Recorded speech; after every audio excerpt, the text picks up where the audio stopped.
English মিডিয়ামের স্কুলের যে স্টুডেন্টগুলো আছে তাদেরকে পড়াতে গেলে দেখা যায় তারা ঠিকমতো বাংলা বলতে পারে না।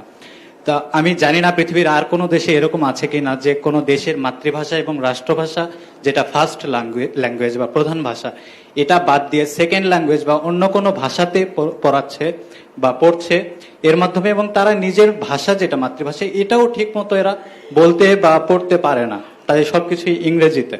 তো এক্ষেত্রে তারা হচ্ছে কি একটা প্রজন্ম বেড়ে উঠছে যে নিজের ভাষার প্রতি তার কোনো আকৃষ্ট নাই, তার কোনো আকর্ষণ নাই, নিজের দেশের সংস্কৃতি ইতিহাস এগুলো তার মধ্যে ঠিকভাবে গড়ে উঠছে না। তো এক্ষেত্রে শিক্ষামন্ত্রী স্যারের কাছে আমার প্রশ্ন যে ইংলিশ মিডিয়ামের যে কারিকুলাম এখানে বাংলা আরেকটু কার্যকরী বা বাধ্যতামূলক করা যায়। নামটা কি বলেছিলেন? আমার নাম আলামিন, বাংলা বিভাগের শিক্ষার্থী। আলামিন, আলামিন মানে জানেন? জি, বিশ্বাসী। কি বলেন তো? বিশ্বাসী। বিশ্বাসী, আচ্ছা মিস্টার বিশ্বাসী, ওই প্রশ্নের উত্তরটা আমি দিচ্ছি। হ্যাঁ, আমি দিচ্ছি, এই জন্য আমি দিচ্ছি প্রশ্নের উত্তর বিকজ আমার ব্যক্তি জীবনের বিষয়টা আছে। সেটা কি, আমি আমার পরিবার যখন এই দেশ ছেড়ে চলে যেতে বাধ্য হই, আমরা একটা সিচুয়েশন কারণে চলে যেতে বাধ্য হই, তখন আমার সন্তানের বয়স ছিল 12 বছর। তার মানে এমন একটা সময় ওকে চলে যেতে হচ্ছে যখন কিন্তু মানুষ বেড়ে উঠে। আচ্ছা, স্বাভাবিকভাবে ওর পড়ালেখা, মন মানসিকতা স্বাভাবিকভাবে ওই সময় কিন্তু মানুষের চেঞ্জ হয়, গড়ে উঠে। সেই সময় আমরা ইংল্যান্ডে ছিলাম যখন আমার সন্তানের বয়স 12 বছর ছিল।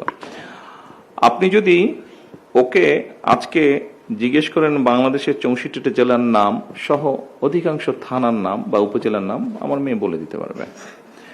আপনি আমার মেয়ের সাথে যদি কথা বলেন, আপনার কখনোই মনে হবে না যে ও 17 বছর ও ইংল্যান্ডে ছিল। আমার মেয়ের সাথে আপনি কথা বললে কখনোই আপনার মনে হবে না যে ওর পড়ালেখা, বন্ধু বান্ধব সবকিছু বিদেশি, মনে হবে না। কেন জানেন? এটা হচ্ছে মানসিকতার ব্যাপার, এটা হচ্ছে পরিবারের বিষয়, এটা হচ্ছে মানসিকতার ব্যাপার।